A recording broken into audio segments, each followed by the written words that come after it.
Ahí estamos grabando para que la clase se pueda, la puedan revisar después ustedes.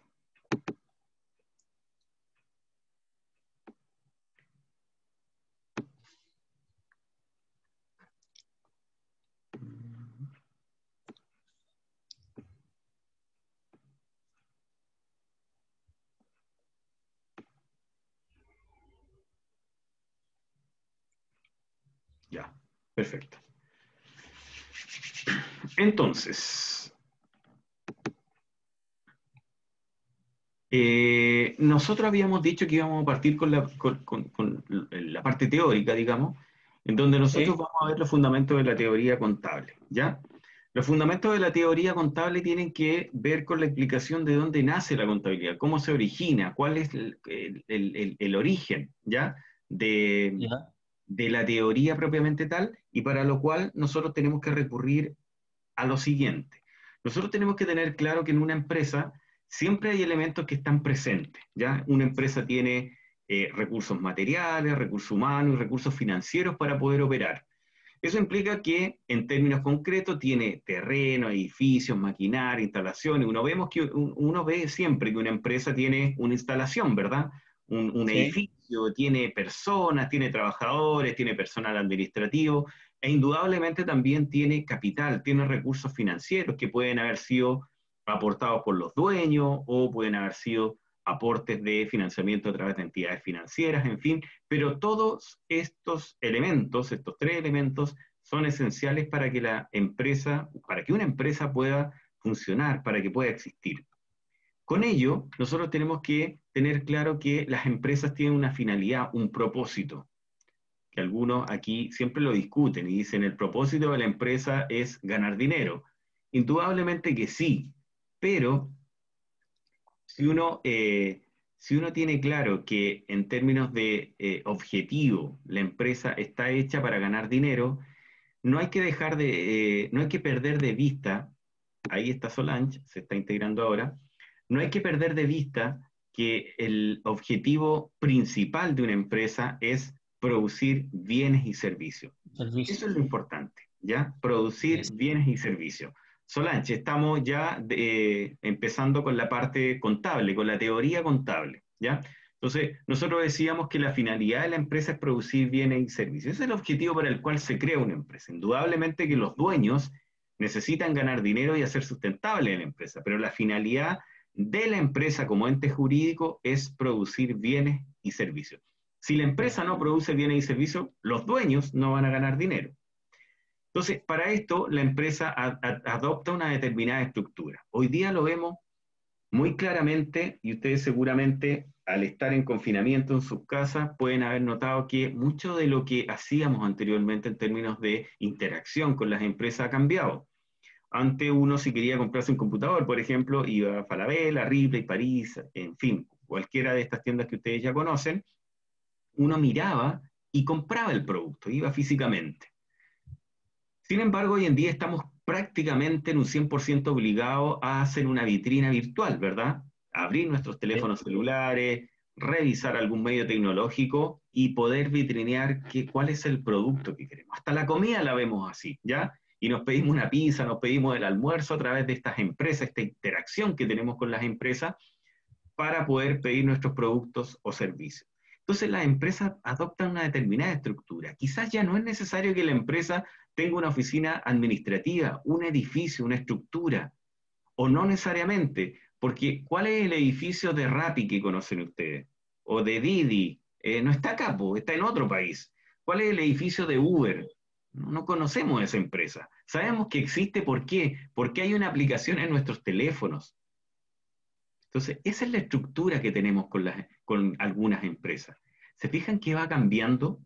Por lo tanto, las empresas sí tienen la finalidad de producir bienes y servicios. En este caso, no sé, eh, Pedidos Ya tiene una estructura determinada y que opera a través de una app, ¿verdad? Que está en nuestros Sí. teléfonos celulares y que la podemos descargar de la web. Por lo tanto, indudablemente que la empresa adopta esa estructura porque considera que eso es pertinente a los tiempos de hoy.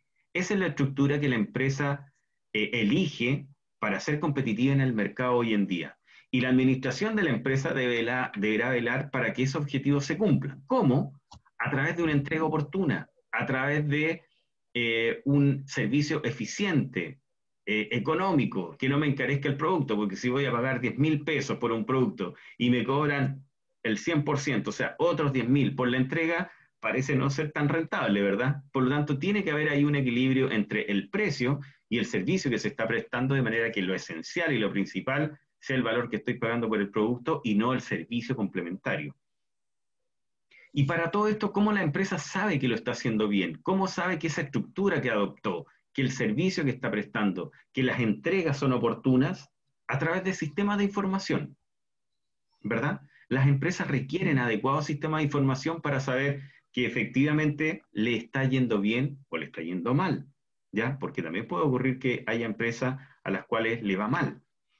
Y ustedes mismos, cuando tienen o ordenan sus ingresos, sus finanzas, ustedes van anotando quizá los ingresos o lo que tienen que gastar, las cuentas que tienen que pagar, la cuenta del teléfono o el aporte probablemente que hagan en sus casas, qué sé yo, cualquier tipo de ingreso y gastos que ustedes tengan, la mensualidad, los pasajes, no sé, cualquier cosa. Ustedes adecúan su sistema de información a los ingresos y egresos que ustedes van a tener. Y ustedes van tomando decisiones. Hoy día, este mes me gasté mucho. Este mes estoy con un aumento de ingresos, por lo tanto voy a comprarme tal cosa por internet. ¿Se fijan? Pero eso requiere eh, de un sistema adecuado de información. Y las empresas deben tenerlo. ¿Cuál es la, el dibujo, por decirlo de alguna manera, el flujograma que da origen a la contabilidad? Habíamos dicho nosotros que las empresas requieren un sistema adecuado eh, para tomar decisiones y para saber si lo están haciendo bien o mal. Ese sistema, chiquillo, lo aporta la contabilidad. Ese sistema de información fundamental en las empresas es la contabilidad. Entonces, la contabilidad es un sistema de información, tal como dice la lámina, que recopila antecedentes de todo lo que ocurre al interior de la empresa y que indudablemente es susceptible de ser valorizado en dinero y que está al servicio de la administración y de otros interesados. Entonces, como sistema de información, la contabilidad recoge los hechos económicos que ocurren al interior de la organización y provee información para que los dueños, socios o directores puedan decir, ¿saben qué? Nos está yendo bien, vamos por este camino, sigamos con esta estrategia o cambiemos el rumbo porque esta cosa no nos está llevando a ninguna parte y estamos perdiendo dinero. Ese sistema de información es la contabilidad. ¿Ya? Ya.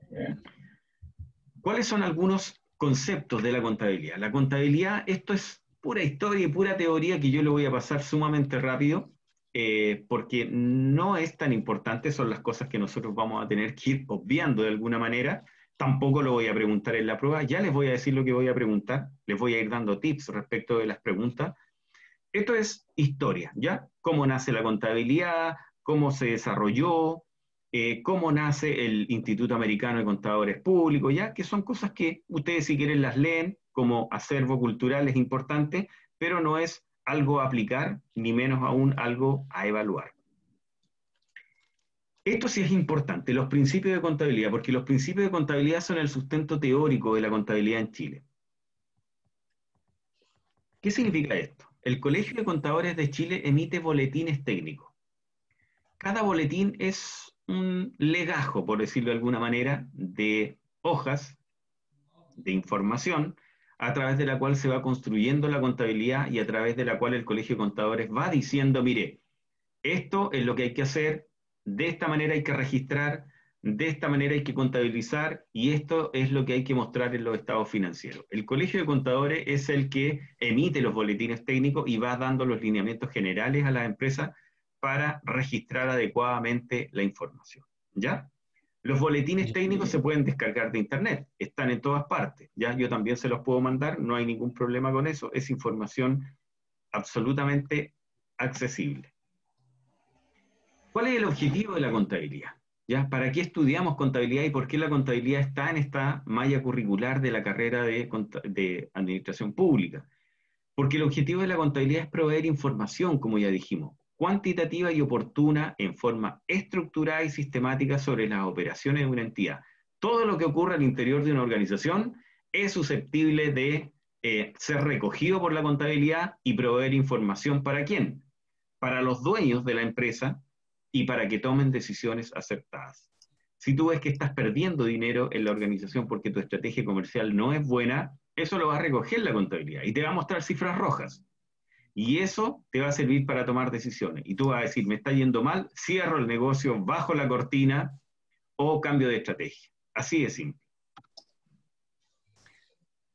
¿Cómo nosotros vemos la contabilidad? La contabilidad se refleja a través de los estados financieros. Los estados financieros son fotografías del momento, ¿ya? Y básicamente son tres. Yo me voy a concentrar en este semestre con ustedes en dos medios. Uno va a ser el balance general, que es una fotografía del estado general de la empresa, y otro va a ser el estado de resultados.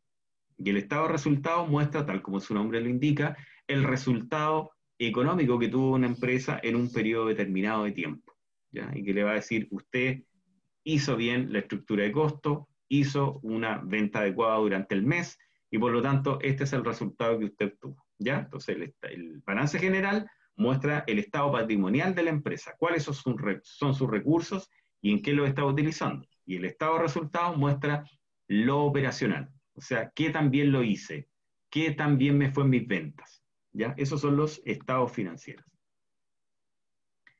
La información contable tiene algunas características de significación, confiabilidad, utilidad, y por lo tanto nosotros tenemos que centrarnos en esto porque lo que viene a continuación son los principios contables, ¿ya? Son los principios contables que nosotros hacíamos referencia al principio y que sustentan toda la contabilidad. Fíjense lo siguiente. Nosotros vamos a ir viendo uno a uno los principios contables que sustentan toda la contabilidad, no solamente en Chile, en el mundo, ¿ya?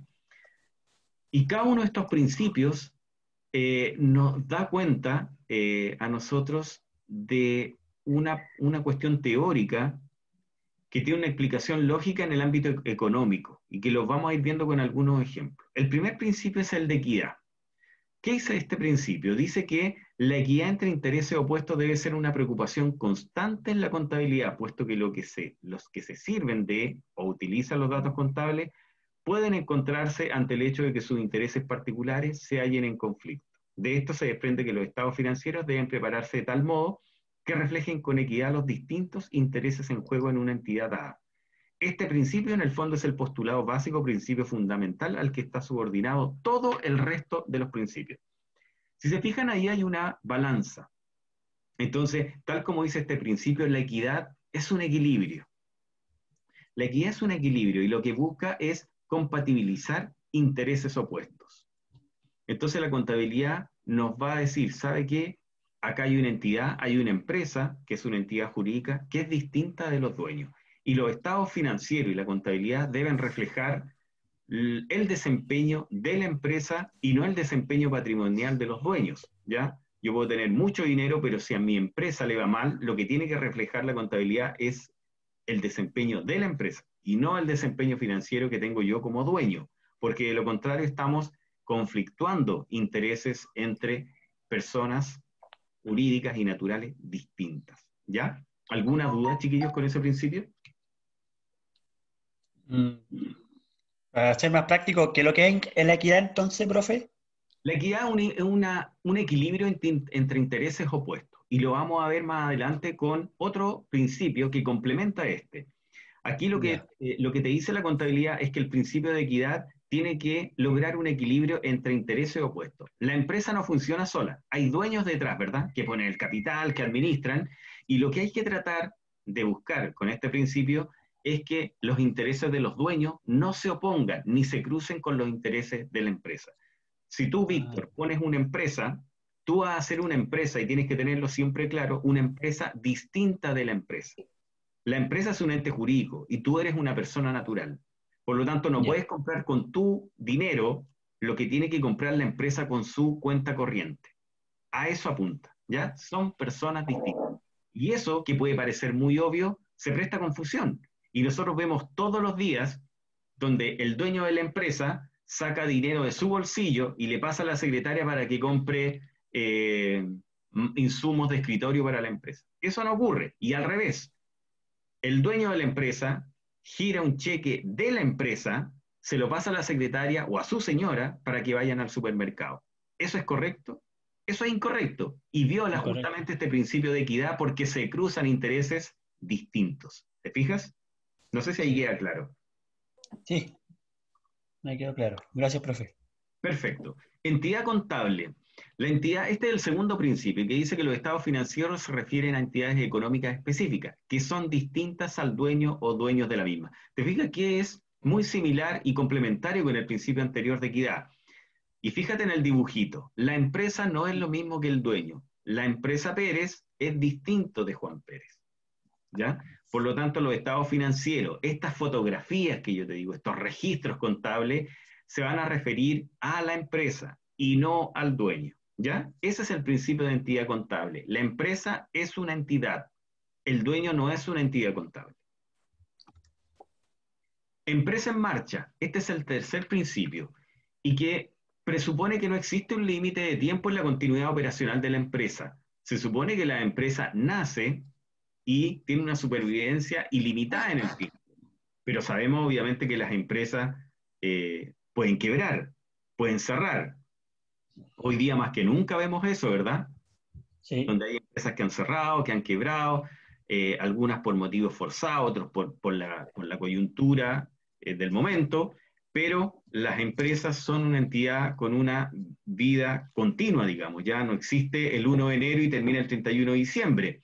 Ahí hacemos un cierre contable, pero la empresa sigue funcionando después del 31 de diciembre y parte el 1 de enero y continúa de manera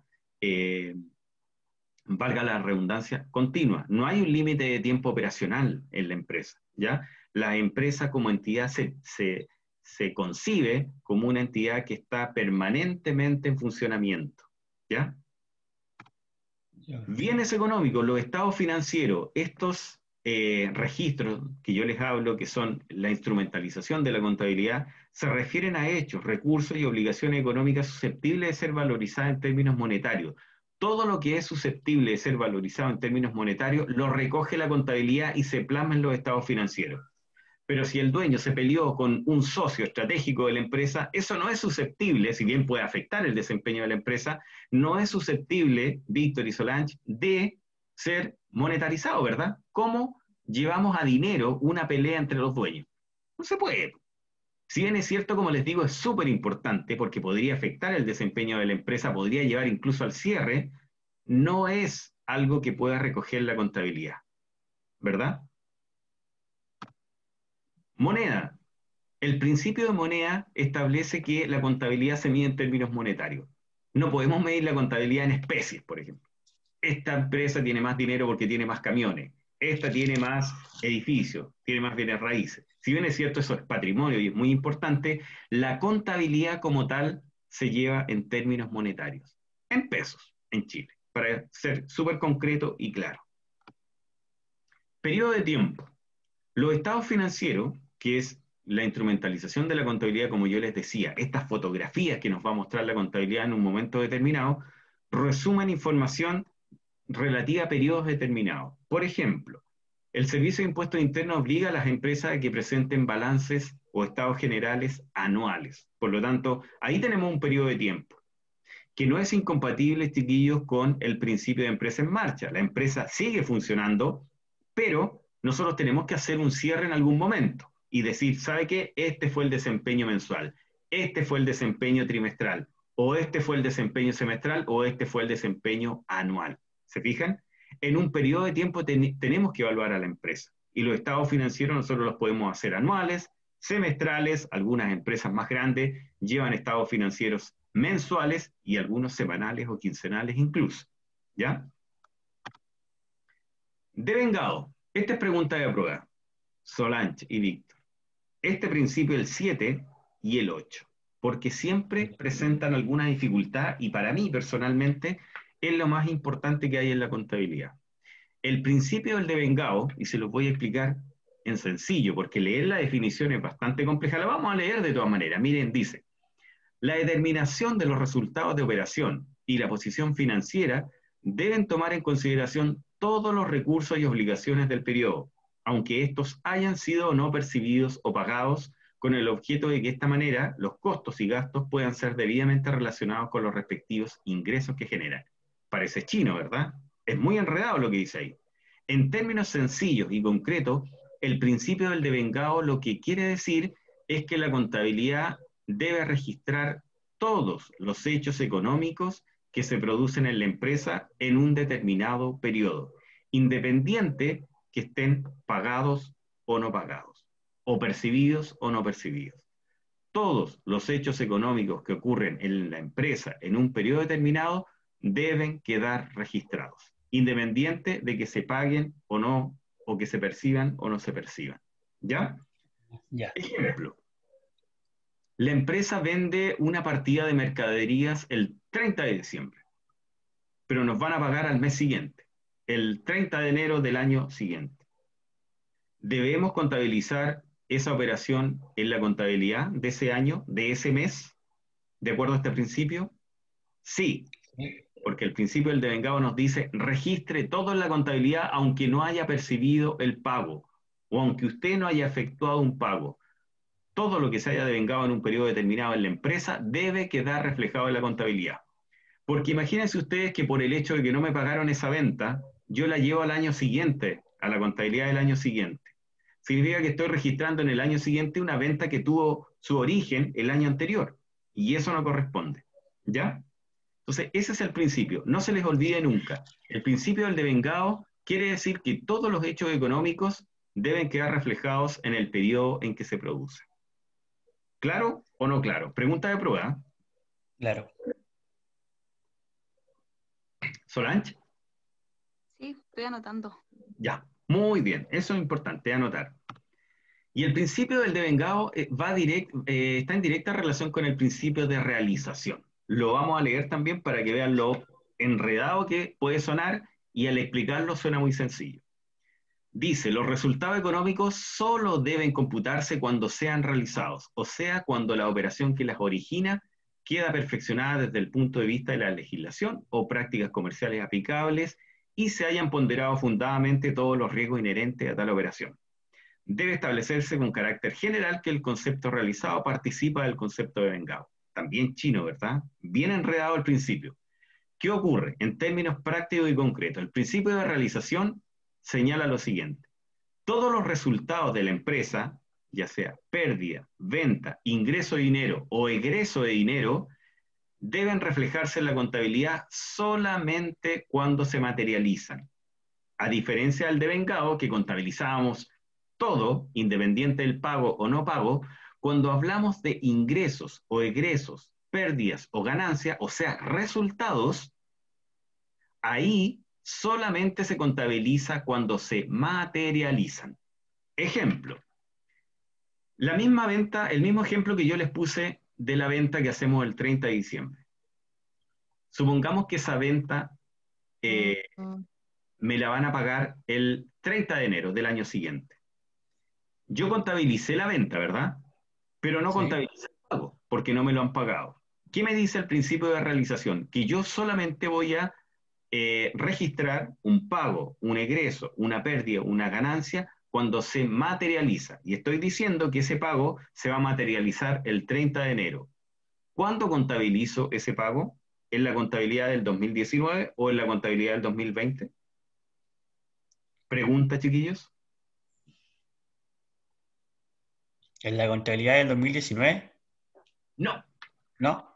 ¿Solange? La operación. A ver, repítame la pregunta que estaba... El principio de realización señala que los resultados, o sea, un egreso de dinero, un ingreso de dinero, una pérdida o una ganancia, solo deben contabilizarse una vez que se materializan, o sea, una vez que se concretan propiamente tal. Yo le había puesto delante a ustedes el ejemplo de hacer una venta el 30 de diciembre del 2019. Y esa venta no me la pagan al tiro. Es una venta al crédito, me la van a pagar el 30 de enero del año siguiente, o sea, del 2020. ¿Qué me dice el principio de realización? Como ya dije, que voy a registrar los ingresos o egresos y los resultados económicos en general solo cuando se materialicen, o sea, cuando los perciba o cuando yo haga el egreso de dinero. Como aquí se trata de un ingreso de dinero, porque es una venta, esa contabilización del resultado yo la tengo que hacer el 30 de enero, cuando ingresa ese dinero, cuando me pagan esa venta, ¿verdad? Cuando lo... Estoy hablando del resultado. Sin embargo, si yo me voy al principio número 7, cuando contabilicé la venta propiamente tal, la contabilicé el 30 de diciembre. ¿Por qué? Por eso que dice más adelante que el principio del devengado va de la mano del principio de realización. ¿Devengado por qué? Porque las operaciones, todas las operaciones contables deben registrarse en el periodo en que ocurren. La venta, ¿cuándo ocurrió? En el 2019, ¿verdad? Ahí contabilizo la venta. ¿Qué me dice el principio de realización? Que los resultados, o sea, ingreso la o ingreso de empresa dinero, yo lo contabilizo cuando se concreta. ¿Cuándo se concretó el pago de esto? El 30 de enero. O sea, lo contabilizo en enero del 2020. El 20. Entonces, hagamos un resumen de ambos principios. Devengado, todas las operaciones que ocurren en la empresa deben contabilizarse en el momento en que se generan. ¿Ya? Entonces, si yo realizo una venta el 30 de diciembre, independiente que me la paguen o no me la paguen, yo contabilizo esa operación. ¿Qué me dice el principio de realización? Ojo, está bien lo del devengado, pero los resultados, no las operaciones, los resultados, pérdida, ganancia, ingreso, egreso de dinero, yo tengo que contabilizarlos en el momento que se materializan, que se concretan. Entonces, una pérdida o una ganancia, un ingreso de dinero o un egreso de dinero, tengo que contabilizarlo solo cuando ocurre materialmente. ¿Cuándo me pagó el cliente esta venta? El 30 de enero. ¿Cuándo contabilizo esa ganancia? El 30 de enero. ¿Se fijan? ¿Se nota la diferencia? La venta la contabilicé cuando ocurrió, por el principio del devengado, diciembre de 2019. El resultado, el ingreso material del dinero cuando el cliente me paga, el 30 de enero del 2020. Ahí contabilizo el resultado y doy cumplimiento al principio de realización. ¿Se entiende? Sí. Es enredado, pero lo vamos a ir masticando y esto, chiquillos, créanme que lo vamos a ver hasta el último día de clase. Vamos a ir invocando y recordando este principio, ¿ya? A medida que ustedes vayan contabilizando y realizando sus primeras operaciones contables, ustedes se van a dar cuenta que este principio no era tan difícil de entender. Cuando uno lo explica en términos teóricos, claro, resulta difícil, pero en la medida que vamos alzando la mano, digamos, y haciendo ejercicio y todo lo demás, va a resultar un poco más sencillo. ¿Ya? Sigamos. El principio del costo histórico. Esto es más sencillo. Ya les dije, el principio 7 y 8 de vengado de realización es pregunta de prueba. Este también en algunas ocasiones lo pregunto, porque también lo van a ver ustedes durante todas las operaciones contables que ustedes registran. ¿Qué implica el principio del costo histórico? Indica simplemente que las operaciones contables, todo lo que nosotros vamos a registrar en la contabilidad, tenemos que contabilizarlo al precio de costo. O sea, lo que me costó, lo que yo pagué, lo que dice la factura. ¿Ya? Por ejemplo, tú, Víctor, tienes una empresa y compraste insumos médicos para tu empresa. Supongamos que te dedicas a ese rubro y compraste insumos médicos por 1.000.000 de pesos. ¿A qué valor tú contabilizas esos insumos médicos en tu contabilidad? Al 1.000.000 de pesos. Al millón de pesos. Eso. ¿Por qué? Que esto puede parecer muy obvio, pero hay empresas que dicen, sí, yo compré 1.000.000 de pesos, pero tuve una pérdida porque se deterioró una parte o porque resulta que justo subieron esos productos, por lo tanto, como subieron al doble porque hay mucha demanda en el mercado, ahora yo lo voy a contabilizar al doble. Eso no es correcto. El principio del costo histórico le dice a usted como empresa, contabilice al valor de adquisición, lo que dice la factura, lo que usted pagó. ¿Se entiende? Ese es el costo histórico. ¿Ya? Ya. Eso rige siempre en la contabilidad. Objetividad.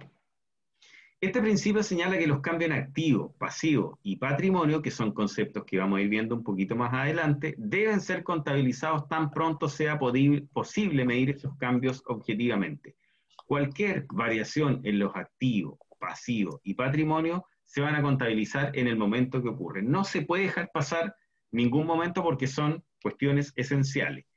Yo me voy a tomar un tiempo para explicarle someramente qué es un activo, un pasivo y un patrimonio. La empresa tiene recursos y tiene obligaciones y tiene un capital, ¿verdad? Como ya lo dijimos al principio. Y nosotros lo vamos a separar en esos tres grandes elementos: activos, pasivos y patrimonio. ¿Qué son los activos? Los activos, y usen esto para identificarlo como algo automático. Cada vez que yo hablo de un derecho que tiene la empresa sobre algo, son activos. Y cada vez que la empresa tiene una obligación sobre algo, es un pasivo. Por ejemplo, la empresa Crédito. tiene... Dígame, Víctor. Un crédito, por ejemplo, puede ser un pasivo. Eh, claro, Una hablamos obligación. de préstamo y no de crédito, ¿ya? El crédito como Préstamo, sí. concepto existe en términos comerciales, pero en términos contables uno habla de un préstamo. Si la empresa tiene un préstamo del banco, ¿esa es una obligación o es un derecho? Es una obligación, ¿verdad?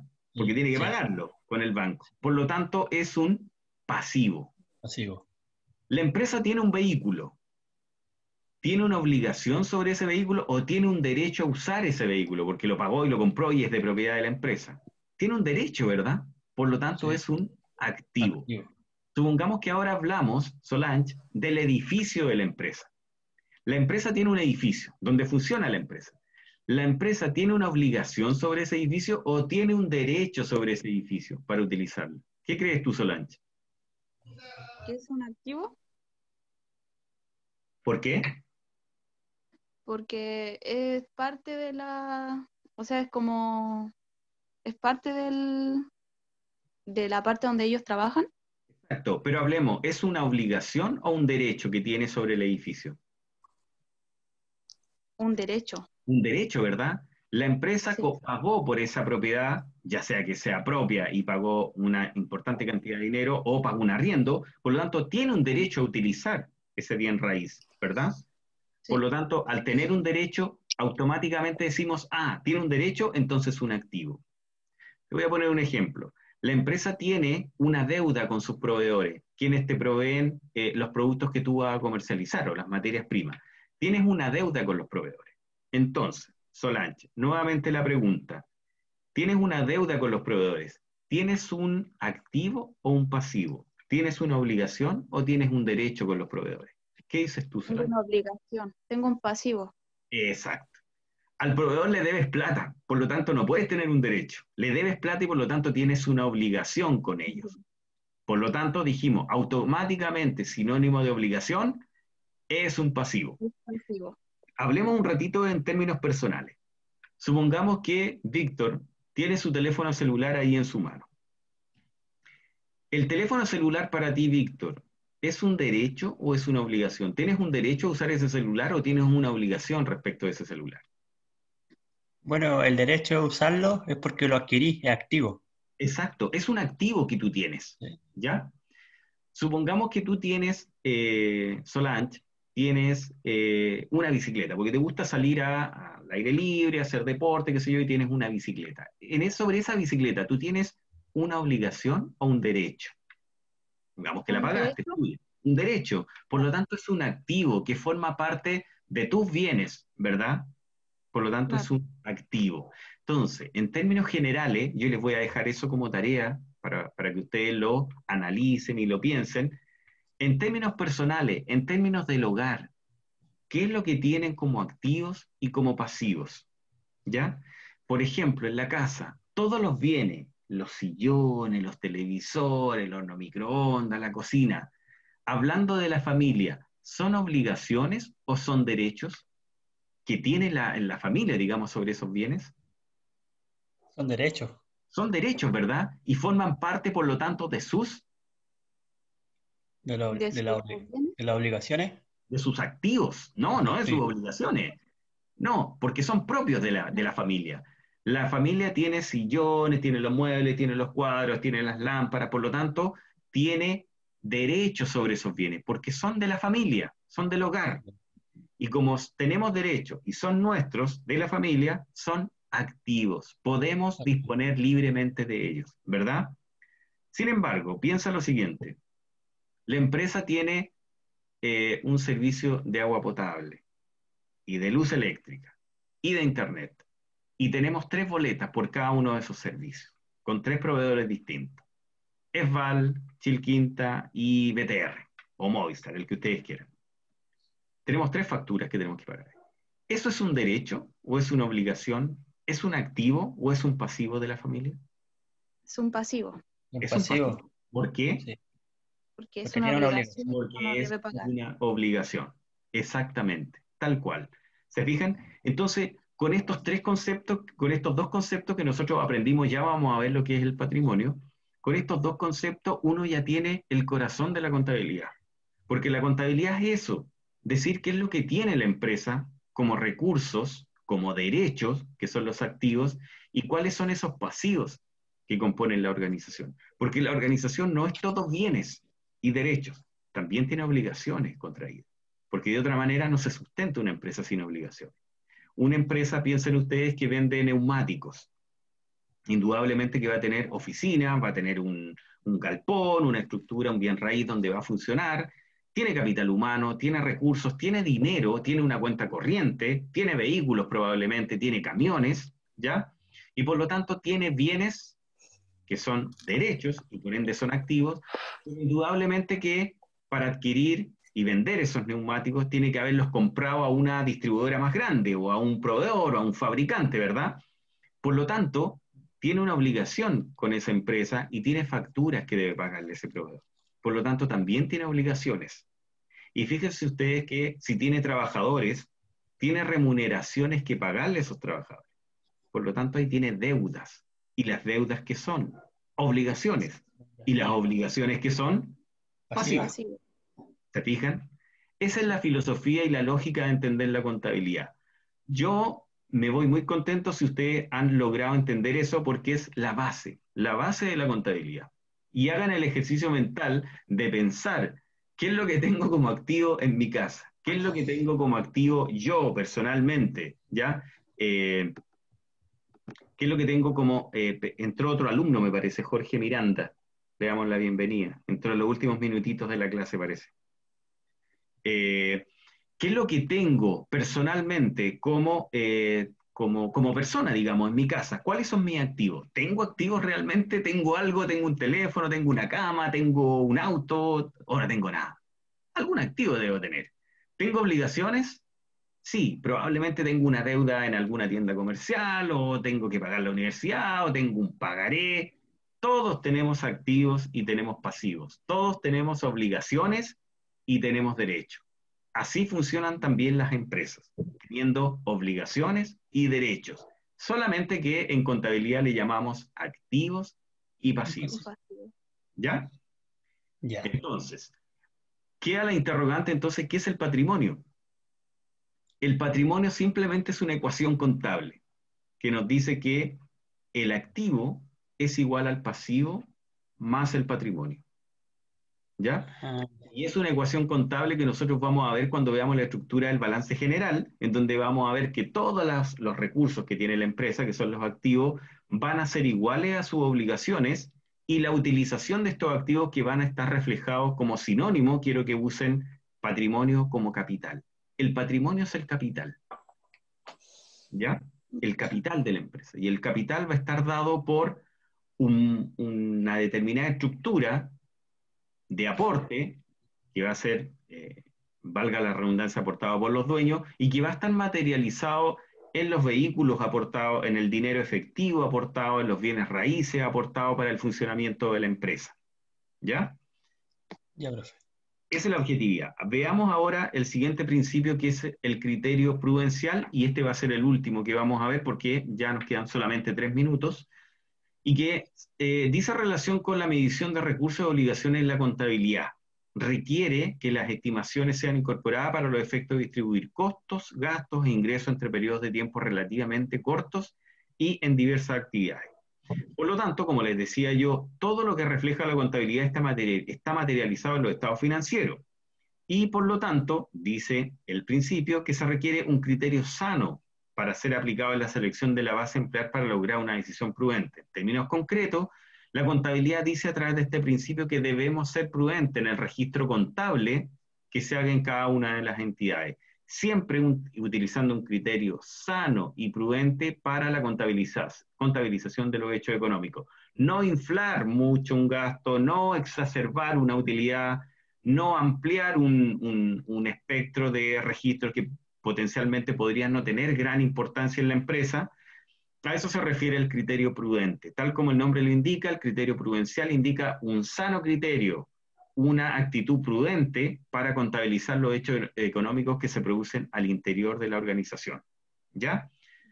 Chiquillos, vamos a quedar hasta acá. Avanzamos harto, vimos 11 principios contables. Les voy a pedir que repasen lo que hemos visto hasta hoy. Yo les voy a mandar la grabación de este bloque de la clase. El primero no lo grabamos porque era más bien instrucciones. Y vamos a ir avanzando lentamente en el sustento teórico. Les dejo la tarea de lo que les dije. Piensen en términos familiares y en términos personales cuáles serían sus obligaciones y sus derechos. Y eventualmente, si uno lo trasladara a la contabilidad, sus activos y sus pasivos, para que después lo vayamos digiriendo en la contabilidad y en las organizaciones. ¿Les parece? Así es, profesor. Perfecto. Les agradezco el tiempo. Muchas gracias. Lo estamos viendo. Quedan presentes para cuando ya nos habiliten la lista de asistencia y el portal y aula. Que estén muy bien y nos vemos el próximo martes a las 7 de la tarde. ¿Ya? Muchas gracias. Profe, Ya. disculpe, ¿Sí? ¿va a mandar el PPT a algún correo? Sí, ¿O va a subir? al correo de ustedes. Sí, mientras no tengamos portal, les voy a mandar todos sus Ya. correos. Así que quédense Ok. tranquilos de ese lado. ¿ya? Ok, profesor. Muchas Ya. gracias. Que esté Estén bien. ¿no? Gracias por la clase. Chao.